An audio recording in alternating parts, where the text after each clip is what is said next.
everyone has a story. Like, it's very easy for people to hear that someone's accused of a crime, and all of a sudden that accusation becomes the thing that defines them. Mm. Oh, they're a burglar. Oh, they're, a murderer. And like, that is the accusation that like is the way that people describe them. But humans are so complicated and we have so many layers, and it is a really humbling and fascinating experience to sit across from someone and be trusted to learn their full life story. And you will quickly learn all of the things that have happened to them that led them to being in the position that they're in now, that makes them your client.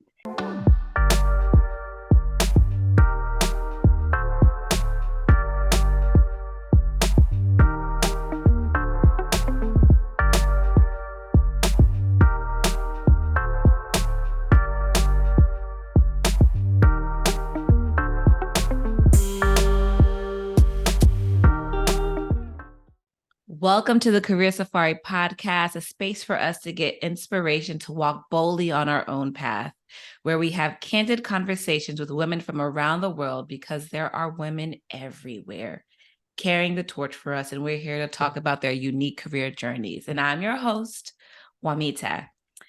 Here's your season 2 reminder. Don't forget, we are now on YouTube. You're still able to listen to our torchbearer stories every month and get that shot of inspiration that you need. But now we're also on YouTube. On YouTube, you can watch our full-length interviews. And if you're listening to this on Spotify or Apple or another podcast app, you're actually listening to the shorter version of our interview. So if you want even more content, and if you're really interested in the torchbearer and the subject, join us on our YouTube channel, The Career Safari. So come subscribe to our channel and join our chats. Actually, while I'm here, I'm going to give a random but very important shout out to Career Safari's Instagram and Facebook followers. It's a mighty group that has always has some fun commentary sliding into the DMs about things. It's where I get a lot of questions for our torchbearers. So if you're not on our social media pages, please join us at Career Safari.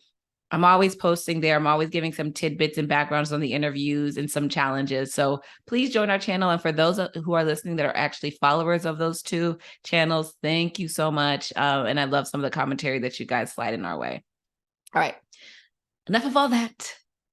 It's a new month, and we have an incredible woman to talk to. This month's torchbearer always knew she wanted to be a lawyer, and she put in the work. She went to some of the best schools in the United States and spent many years as a corporate lawyer. And that's not even the most fascinating part about her. While many people would have made their life's passion being a corporate lawyer, she realized that wasn't the right path for her, and she made an incredible pivot to become a public lawyer. Now, for over 10 years, she has worked on the front lines as a public defender, representing individuals in state and federal courts. She is currently the chief defender at Operation Lone Star, where she advocates for individuals at the Texas-Mexico border. And if you know anything about the geopolitics of the Texas and Mexico border, there's probably a lot she can talk about there. By way of India and Houston, Texas, I'm so glad to share the powerful story of Amrutha Jindal. Hi, Amrutha. Hello, it's so nice to be here. Nice to have you. Oh, I'm so excited to share your story. I was just talking to her and saying, I feel like I've been stalking her. I know so much about her. But how are you feeling today? I'm feeling good. I'm feeling good. I had a nice, relaxing weekend, and I'm getting ready to go on a vacation at the end of this week. So I'm kind of in the stages of feeling excited and ready to take a nice long break from work and disconnect and fully unplug. Oh, well, I hope this, excuse me, I hope this allows you to reflect and ease into that vacation, but you've deserved it because apparently someone on here who is not me has been awarded an amazing national honor recently by the National Legal Aid and Defender Association. So I can't even really start this interview without first acknowledging this. And I don't know if you know this, Amrutha, there's something called like Flex Minute where I have torchbearers just talk about their accomplishments, flex and show it off. But like, what is this award all about? Like, what award did you just get? Yes, you have been doing your homework. I was really honored to receive this year's National Legal Aid and Defenders Association's Kutak Dodds Award, which every year they give out 2 awards to an attorney who's working in the civil rights space and to an attorney who's working in the criminal defense space for doing work that promotes racial equity, that increases access to justice. And I was very surprised to learn that not only that I had been nominated, but that I had been selected for the award this year. So I flew out to DC for a really beautiful awards ceremony a couple of weeks ago. And it was really special. My mom was able to join for that. So it was great to have her there. And to just be recognized by a community of your peers, by an organization. NLADA is an organization that I highly respect and that I've been involved with for a while now. And to kind of get that recognition from a community that you hold in such high regards is always an honor. You don't get a lot of awards in public defense. I don't know that I've received an award since high school. No one goes into this work thinking that you're going to get accolades. And so it really always feels just that much more special to be recognized. And let's see if you can see it. But yeah, that circle little award right there is the actual award. That is a huge, huge deal. So you were surprised to even know that you were nominated, then given the award?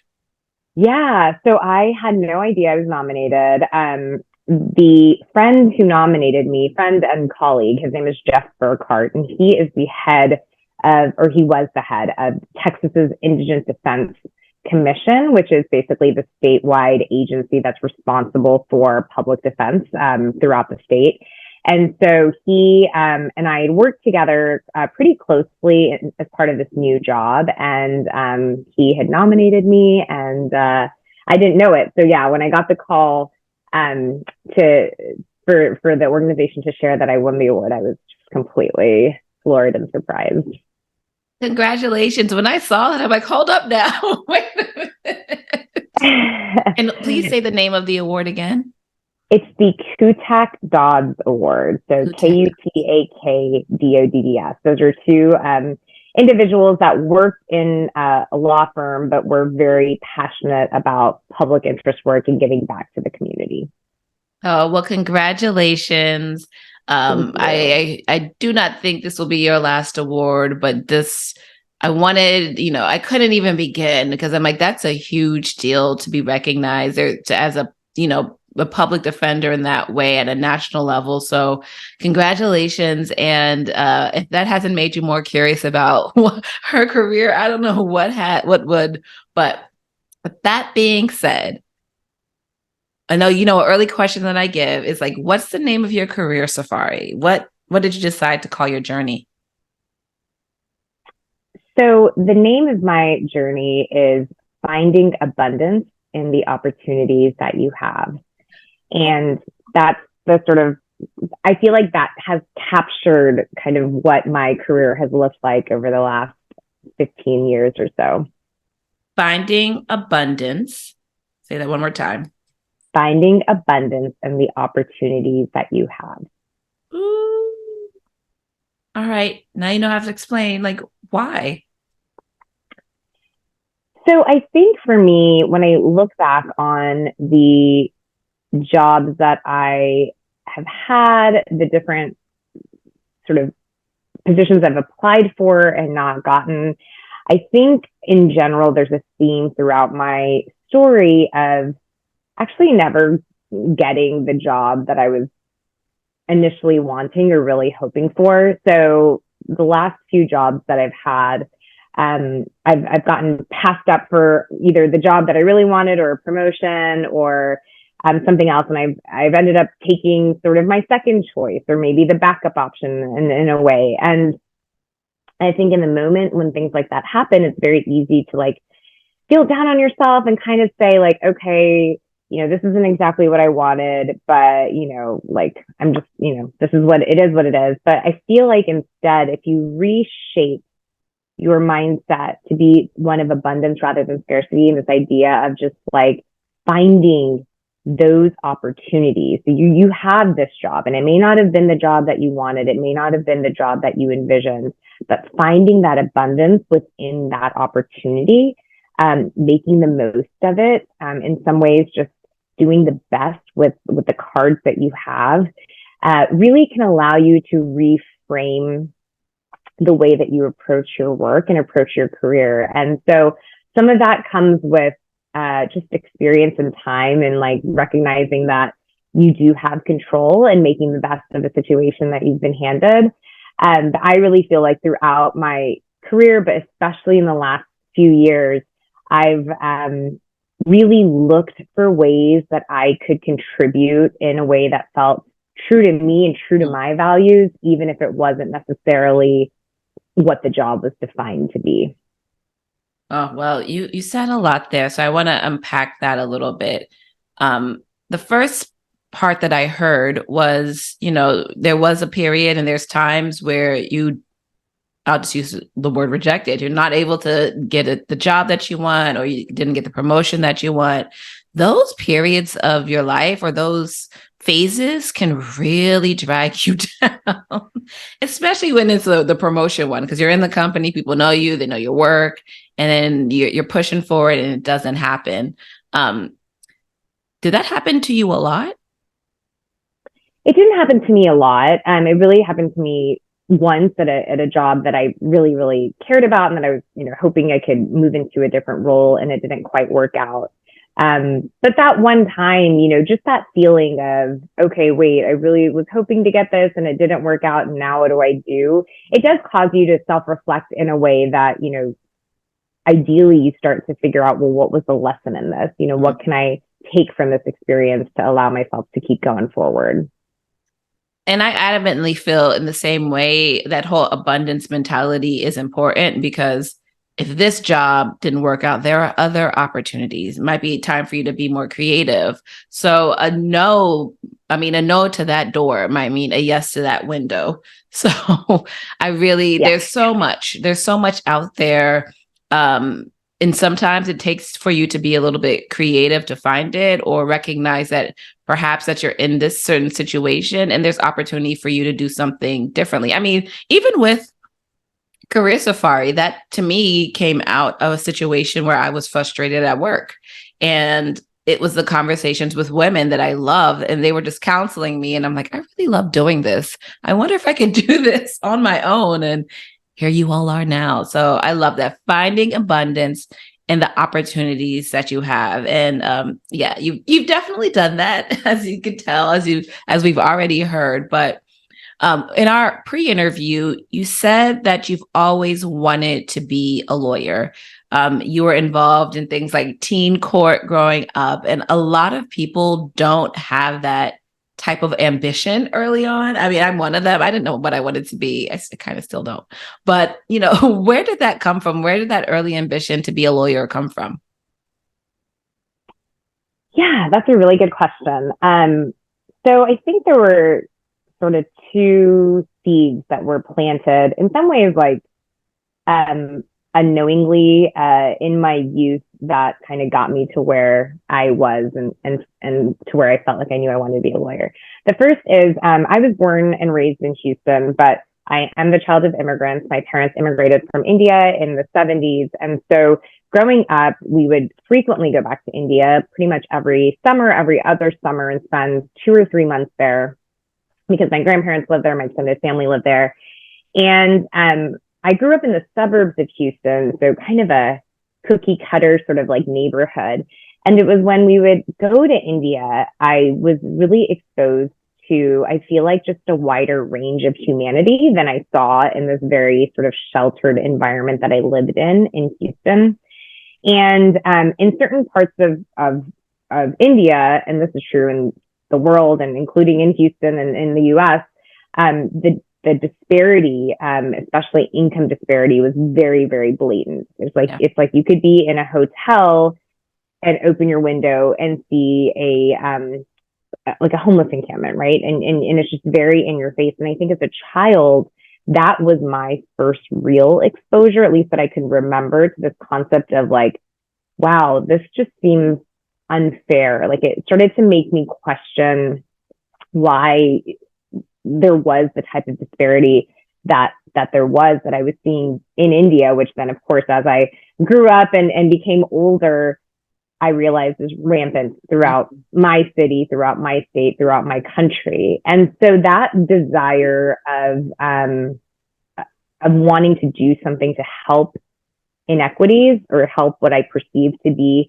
an unjust situation is something that I felt like rooted deep within me. I was just always a believer in wanting to make things better for other people. And so that, coupled with a desire to advocate. So in high school, I did speech and debate. I was always a performer. I grew up dancing and did Indian dance. So I performed through that way on a stage and was comfortable, kind of telling stories through dance. And then that slowly turned into telling stories through words. I did speech and debate for 4 years of high school and I loved it. And so then I kind of decided, well, what would be the natural fit to combine both of these passions for wanting to advocate for those who whose voices we as a society tend to oppress, while using my sort of joy for public speaking. And that kind of led me to law. And I would say, by the time I was in high school, I felt like, okay, this is definitely the career that I want to pursue. Wow. It's amazing how, going back to Kenya, like how those moments, even at a young age, really do shape who you are. And just getting out of the bubble of Houston, seeing your family, reconnecting with your culture, seeing disparity. But then you translated that into like, what can I do to make change? And then you actually went and did it. That is, I don't know if you appreciate that about yourself, but that's something to be applauded. But let me paint the picture here. So you're finally a lawyer. Let me actually pause. Let me take a step back. I know a lot of people who they would start I'm going to be a lawyer. I'm going to be a doctor. I'm going to be an engineer. And then, which college is supposed to do this, as internships start, as you go into the books, you realize this is not for me. Did you ever have that moment? I didn't really. I think in college, college was hard for me, academically. So I started off thinking oh, well, I'll be an economics major, just, I don't know why, actually. I thought that was the route to go. It sounds I was like, this seems like the right field for me. It was not. And I quickly learned after my first semester of not doing well, that I needed to make a change. And really, I never really thought about this, but what I ended up doing was changing my major to sociology. And to become a lawyer, you can have any degree in college. And what really worked, now that I look back on it, was that I wasn't interested in economics, but I was really interested in sociology. And so what ended up just naturally clicking was that I didn't do well my first year because I was forcing myself to take these classes that I wasn't sort of naturally inclined to want to learn more about. And so it felt very forced. And it was like I was studying just to take the exam. But when I switched majors, I switched to sociology and government. And in both of those subjects, I felt excited about learning more. And so it made it a little bit easier to study and to do better. And so I had that one little kind of pivot after my freshman year. But after that, I was pretty confident, okay, this is continuing along the lines of what I thought I would like and what I want to do. So it was the iffy grades and it was you were struggling to get through the subjects, but then you went to a subject that you were actually excited about and interested in, and that piqued your curiosity. And then you moved forward and studied and graduated with a degree in sociology. Sociology and government. Yeah. Sociology and government. Okay. Yeah. But you never wavered on being a lawyer. Never wavered on being a lawyer. No, I did an internship. Actually, one of the coolest jobs, I mean, it was unpaid, but one of the coolest jobs I've ever had in my life was an internship that I did between my junior and senior years of college. And it was in journalism. It was as a talk radio news reporter. So I lived in Washington, D.C., and I was covering a lot of like political events, covering a lot of just happenings and things in DC basically. And it was just such an exciting job that there was like a brief period there. I was like, do I want to do journalism? But I think what that experience confirmed for me was I just knew, it made me know that I wanted to go to law school in DC. Like I fell in love with DC, and I was like, I like this landscape of like being in, I used to go to like the Capitol building and go to hearings. And I was like, okay, I'm interested in all of this. And so I kind of felt like I could still have a little bit of that flavor as a lawyer instead of a journalist, but I was, that was the other kind of career I was interested in. Interesting. And that actually is a great segue. So now let me paint the picture here. You are finally a lawyer. You are a graduate of Cornell and Georgetown Law. So you did go get your law degree in DC. You are working in securities and antitrust litigation. You're completely in corporate law, right? Yep.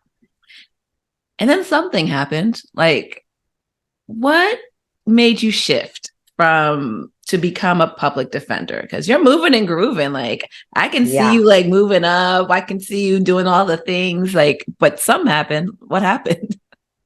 Yeah, a few things happened. I mean, the first is I wasn't happy with my job. And I think this is really common for a lot of people in a lot of careers, especially in law. You graduate from law school, you're in a lot of debt, and you choose the job that, in the moment makes sense for you financially, or maybe it was the best job that you got, maybe it was the only job that you got, but you picked that job. And after doing it for a few years, I just knew, I probably knew a year into it that this was not a good fit for me. I knew it was paying my bills and I knew it was helping me pay back my debt, but it was not at all emotionally satisfying. And I think there were a few things at play. First, I think the law firm, like the culture of, I had some wonderful friends, but I felt like generally I didn't quite fit in. Firms have changed a lot, in the years since I graduated from law school. So I started practicing 15 years ago. And 15 years ago, you still wouldn't see as much diversity, whether it be women or especially with women of color in law firms. Yeah. So there was a little bit of a feeling of like not belonging that I experienced. And that coupled with this idea of, just this idea in the back of my head of like, this is not why I went to law school. I just spent the first few minutes of our conversation talking about all of these like, feelings that I had of wanting to help people and make the world a little bit better, do my part to like serve the community. And that's what drove me to want to be a lawyer. And I graduated and found myself working in a corporate setting where I just like knew this isn't why I went to law school. This isn't why I wanted to be a lawyer. And so that feeling of not belonging, but also feeling like I wasn't living in my purpose and that I wasn't engaging in the service that I wanted to engage in caused me to, say that I needed to make a change. Yeah, let's just, do you mind if we just talk a little bit more about like belonging at a law firm? Yeah, absolutely. You've mentioned like being the only or being one of a few. How was that experience? That was hard. I'm not going to lie. I was in a really big law firm, and it was a good law firm, and it's one that I still have friends who, work there. And the department that I was in at the time had hired 3 of us as their first year attorneys. And all 3 of us were women. All 3 of us are still like very, very good friends to this day. But it was because we were in the trenches together in that experience of being three women. Two of us were women of color in a department that was almost exclusively run by white men. And there were just a few, all it takes is a few moments that sink deep within you of not belonging. So I'll give you an example, which is that not the truth? Yeah, it's just these little things, and they're not, I shouldn't call them little because again, they have big impacts, but the type of behavior that marginalizes. At the time I was working there, it was either a summer associate or it was a first year lawyer, and I was vegetarian, so I didn't eat any meat. And a bunch of partners had invited some of the other associates to go out to lunch, and they were going to a really fancy seafood restaurant down the street. And I wasn't invited. And when I learned about it, I basically heard, oh, they didn't invite you because you don't eat seafood. And it was just this like moment of, wait, what? Like, that's just, first of all, give me the option to decide if I'm comfortable going or not. Like, don't make that decision for me. But it also felt so completely ostracizing. Like, I felt ostracized because me being vegetarian was also a reflection of my culture, it was a reflection of the family that I was raised in. So it felt really hurtful to see that I wasn't being invited to something essentially because of my cultural background is what it is rooted in. So that kind of situation, those types of things, again, not often, but, 1, 2, 3 of those are enough for you to feel like, oh my God, I do not belong here. I don't feel like these are my people. And even though, I feel fortunate to have had the 2 friends that I started with in my group with me, because we all could relate to different types of comments like that being made to us. And it made all 3 of us feel like, okay, yeah, I think we need to find something else that's a little bit of a better fit. Yeah, those microaggressions are real. They're real. They're very real, and they're tiny daggers to your ambition, to your confidence, to, it really can be detrimental. And I really don't know. We all feel it. And I'm not going to justify the other side, but like, we all feel it. And that's basically what you experienced. That was a microaggression. Yep. And that can be really painful to recover from, but it also does tell you a lot about the culture. So did you feel stuck at the law firm? Did you feel like, how am I going to get out of this? What am I going to do? Did you have that sense, or am I exaggerating? No, I did have that sense. It wasn't easy to know what was next. Like, I knew that I needed to change, but I didn't really know what opportunities I would have.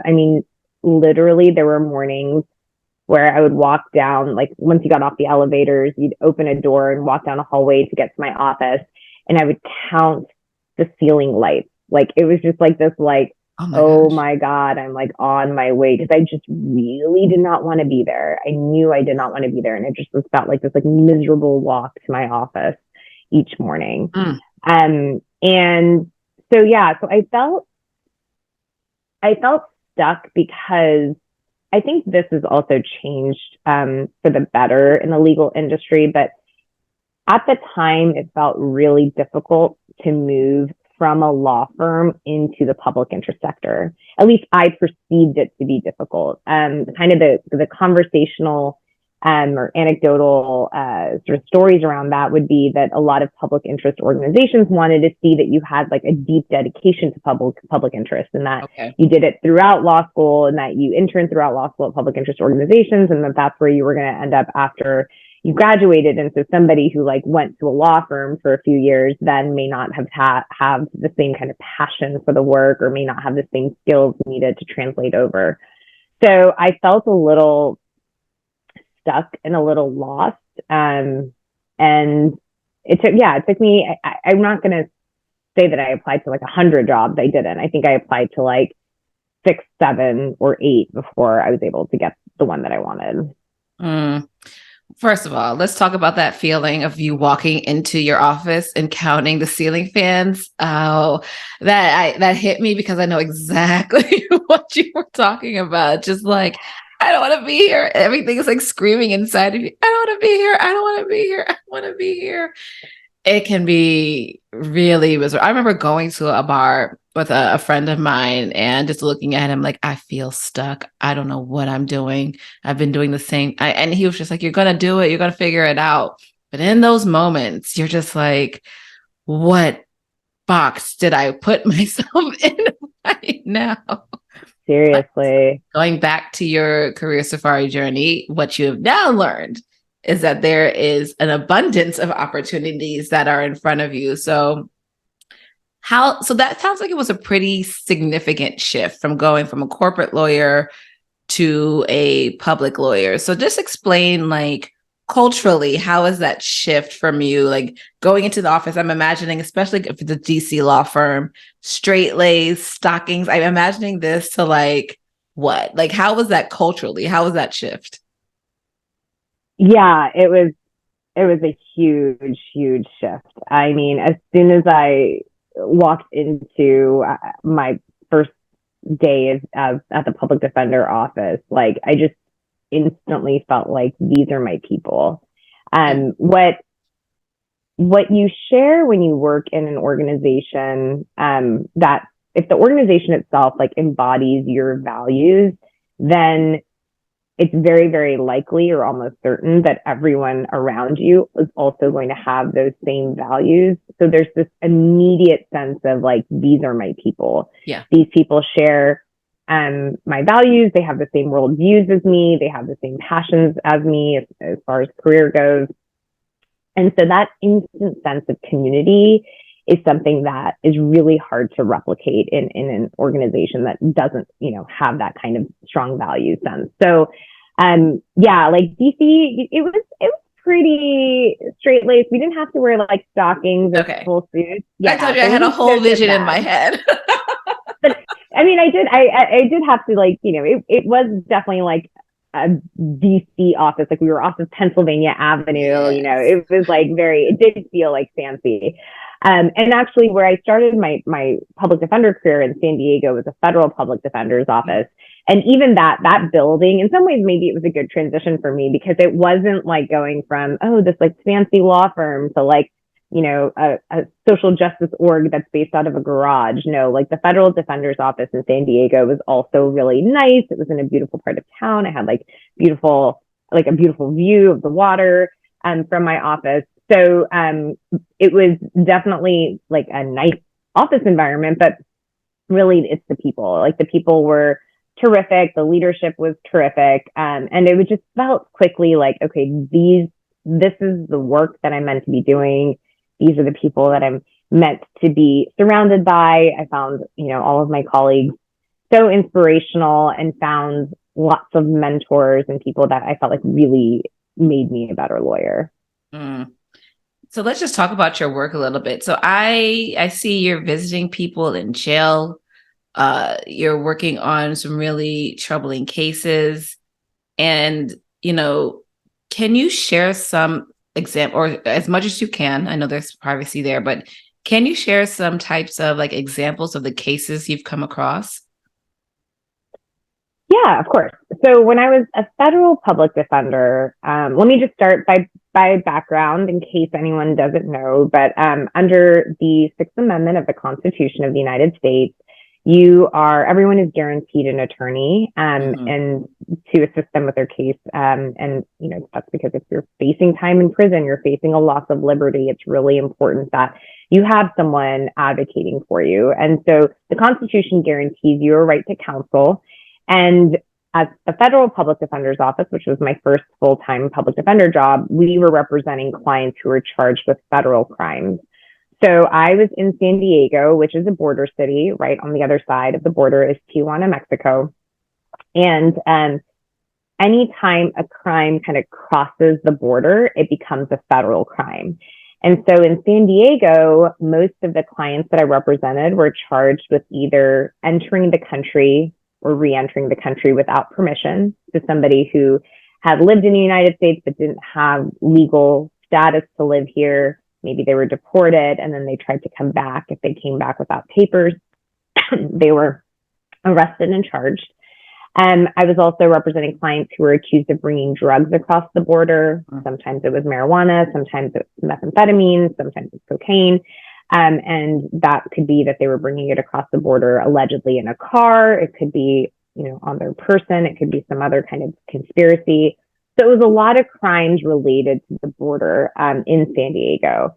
And these are all felonies. They're all crimes that, are looking at very serious punishments. And so my job as their defense attorney is to meet my clients, to advocate for them and to give them advice and kind of share with them what I think, is in their legal best interest. But ultimately, there are certain decisions that are our clients to make. But yeah, I was doing a lot of border related crimes there. Yeah, I like just talk a little bit about like border crimes. I remember when Trump announced that like ridiculously racist and Islamophobic travel ban that was directed at predominantly Muslim countries. And then I was just like, everyone, like not everyone, but a lot of people on this side we had a visceral reaction to that. Like we're both children of immigrants and that how extremely disgusting that was.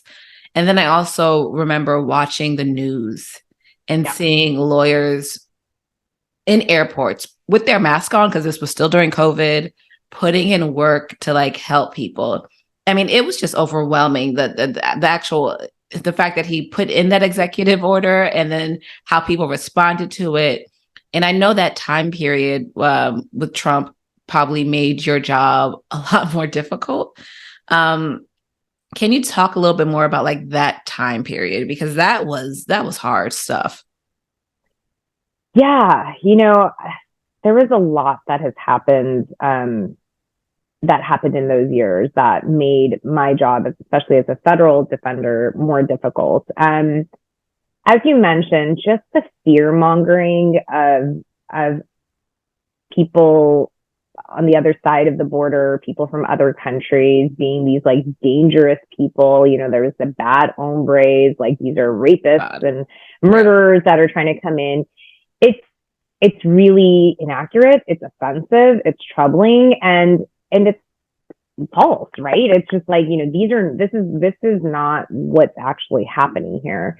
And so one challenge was that there was this message, this rhetoric being spread in the media through political officials, elected officials, and just, through correspondence and different TV organizations, media organizations about the border crisis and like what's happening and who's trying to enter.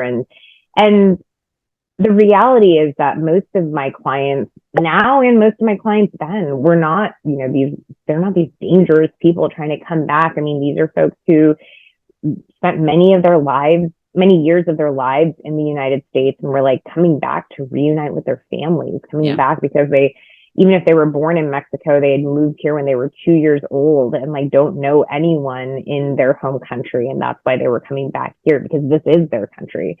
So there was a challenge of like the rhetoric that was being spread across the media on a national level.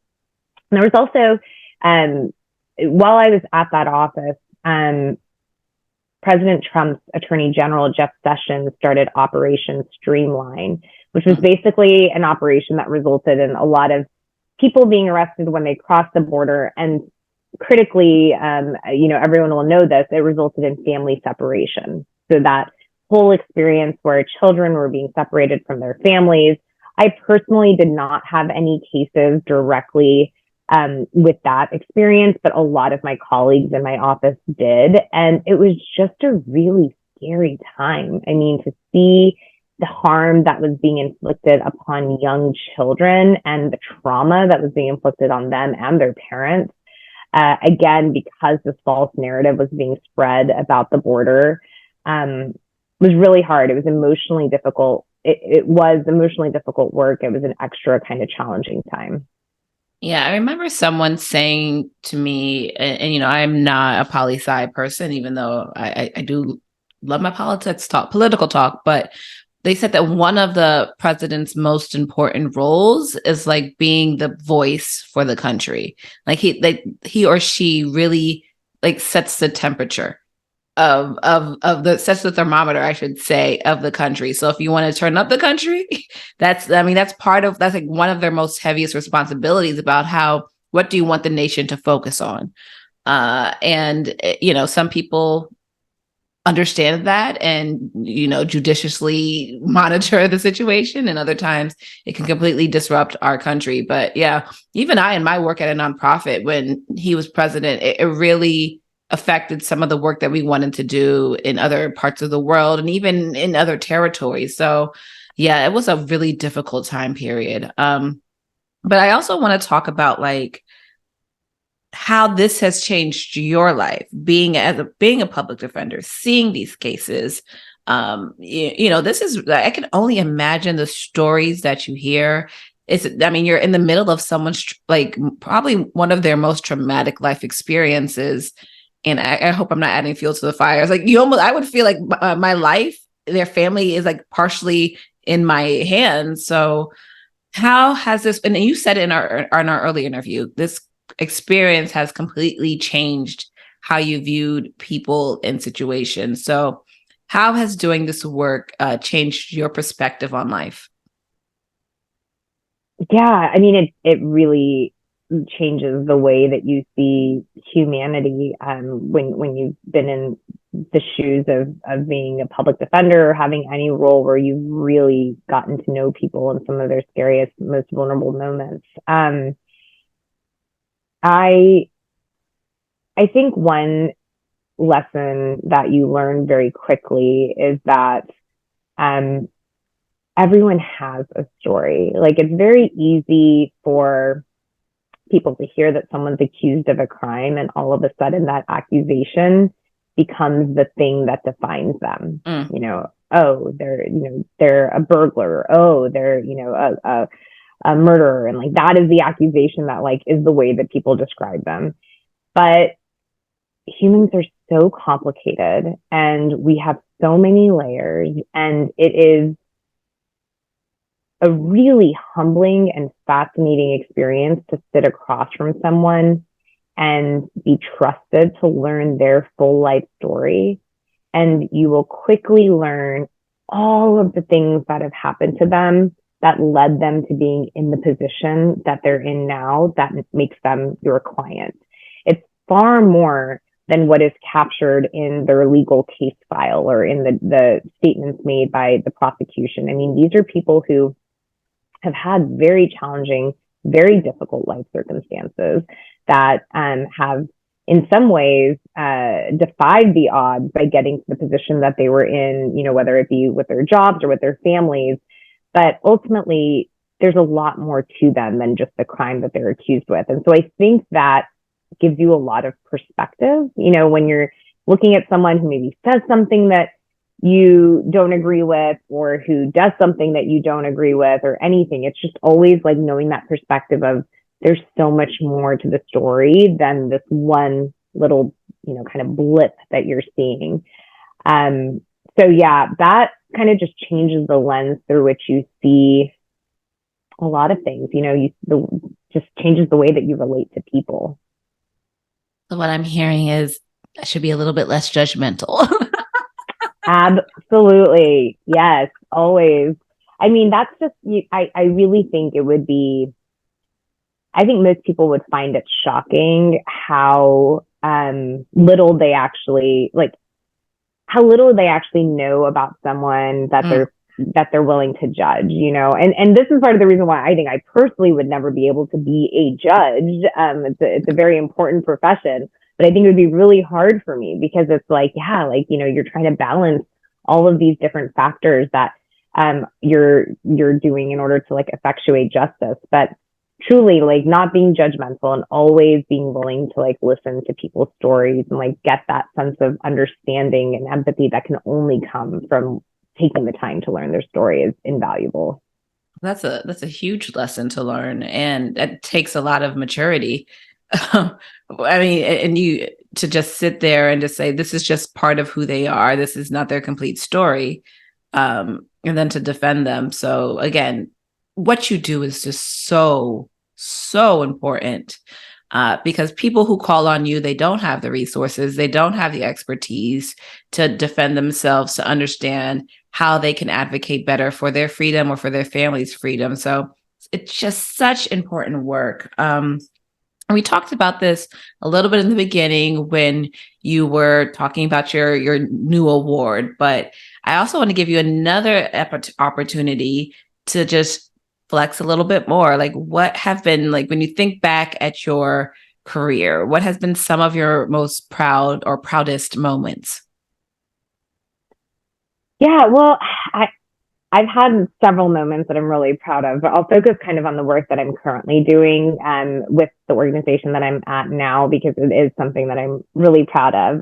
So I'm currently the chief defender of Operation Lone Star, which is Texas Governor Greg Abbott's border security initiative. So in March of 2021, the governor announced this operation. It's a $4 billion operation, so it's Wow. very, very expensive.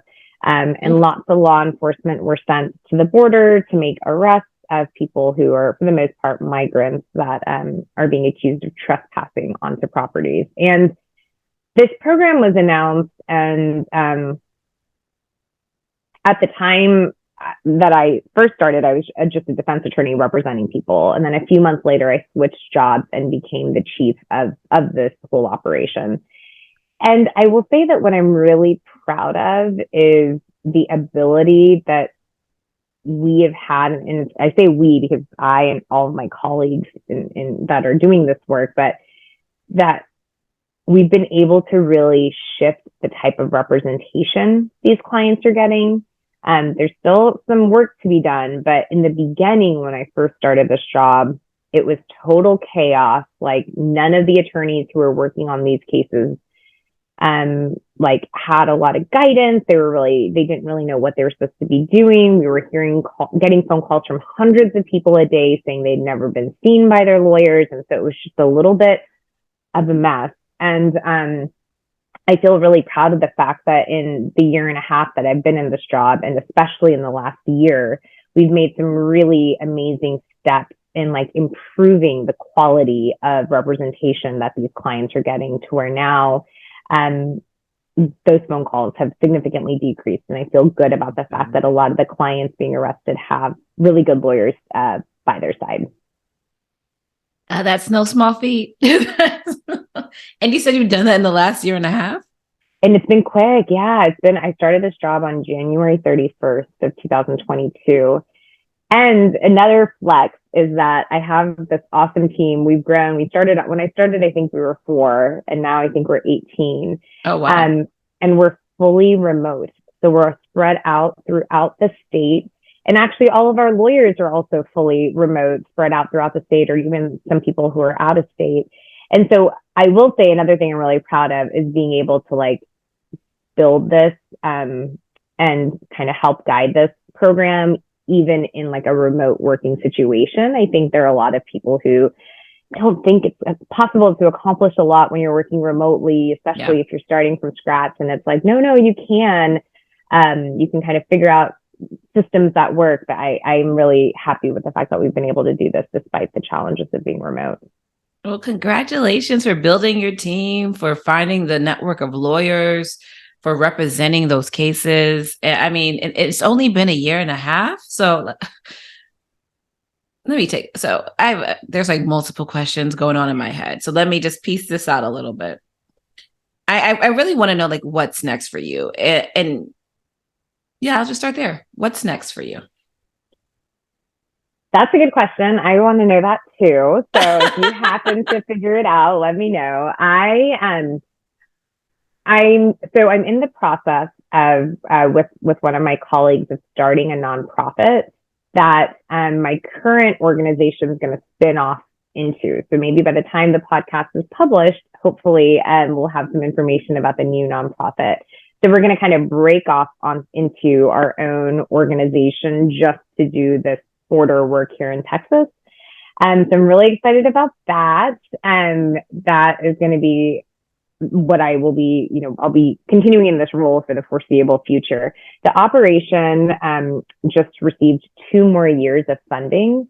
So we Right. expect that the operation is going to continue for 2 years, which means that our work will continue Mm-hmm. for at least another 2 years.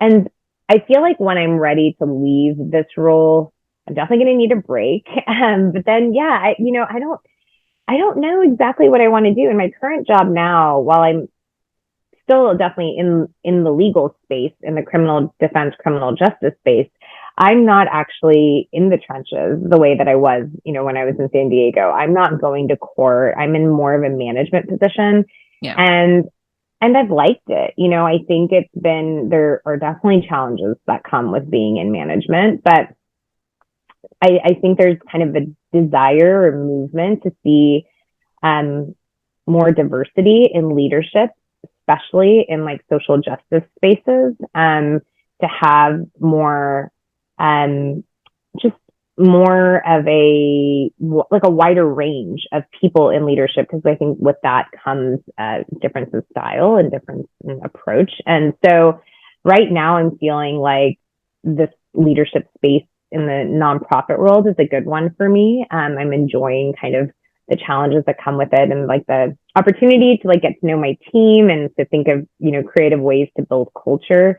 So that's really all I know. But I wouldn't be surprised, in 3 or 4 years, if you find me being a hiking guide in Park City, Utah. Like that it might just be that at some point I've given all that I can give, and we'll need like a major shift, another change.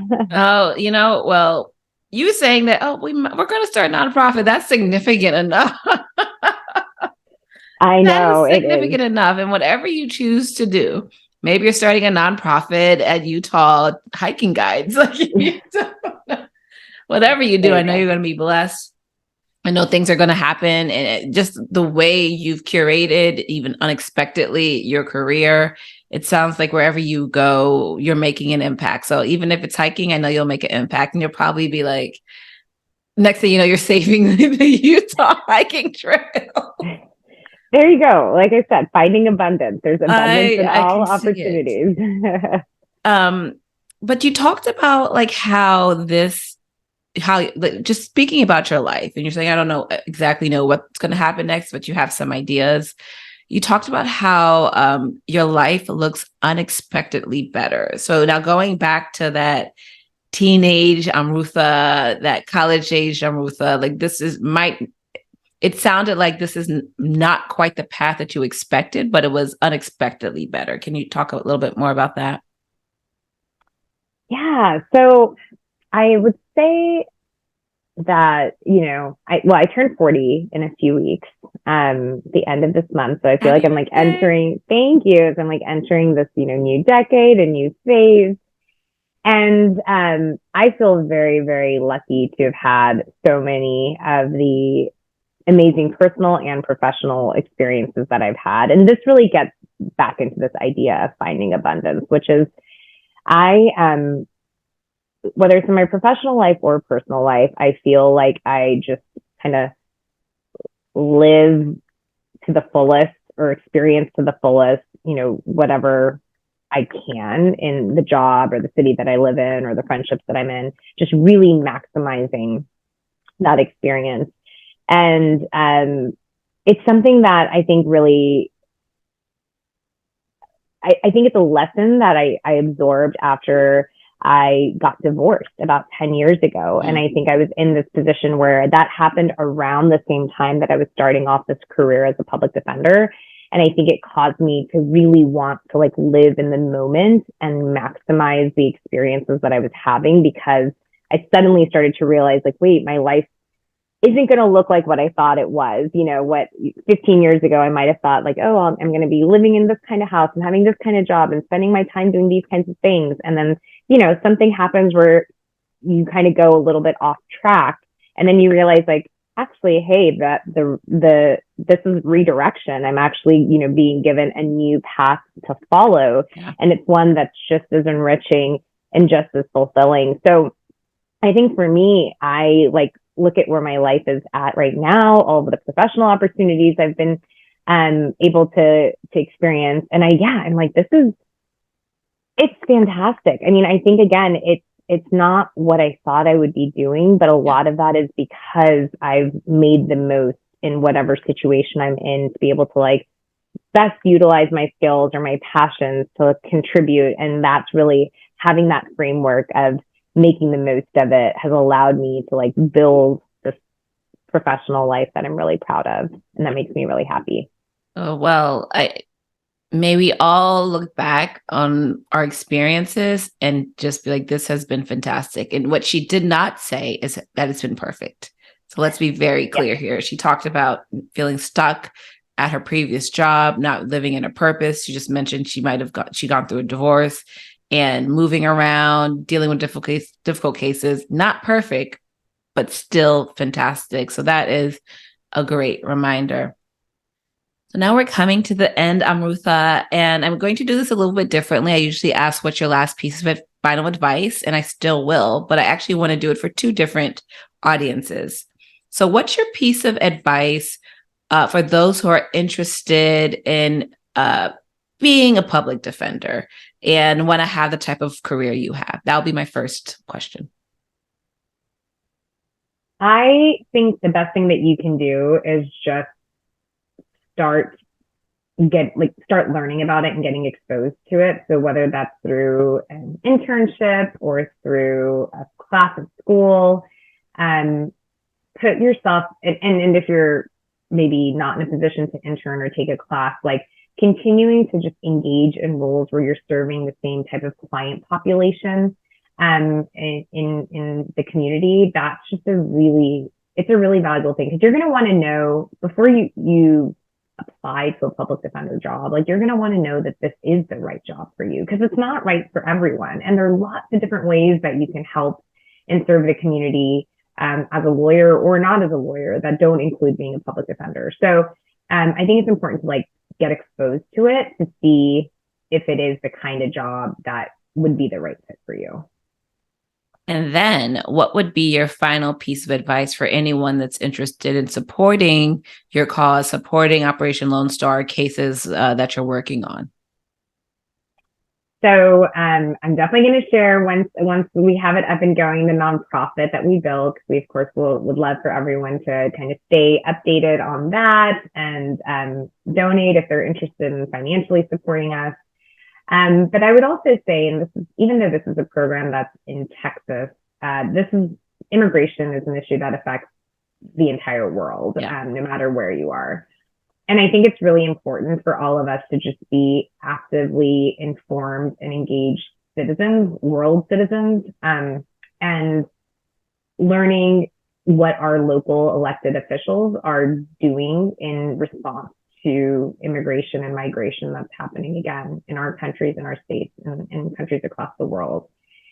It's an issue that is sometimes an uncomfortable one. You know, it's one that there's a lot of people feel very passionately one way or the other about it. And sometimes the conversations can be uncomfortable, but it's really important to like learn and engage and help and support those individuals who are in the position like many of my clients are in, who are fleeing their countries or intentionally leaving the world that they know, the families that they know, the communities that they know, because they feel like they have no choice other than to do that. And I think it's really important to like learn their stories and talk about them and their stories and their experiences in the communities that you are, and use that to help reflect upon while you're looking at, who you're going to vote for, or what, politicians you're going to support, that kind of thing. So become more informed, donate to your nonprofit once it's ready, and speak about their stories and advocate for them. That was an amazing, amazing advice. And that is our torchbearer for this month, Amrutha Jindal. Amrutha, how can people get in touch with you? You can find me. I'm not on Facebook, but I am on Instagram. So my Instagram handle is am.ru.tha. So it's my name with little periods in between the syllables.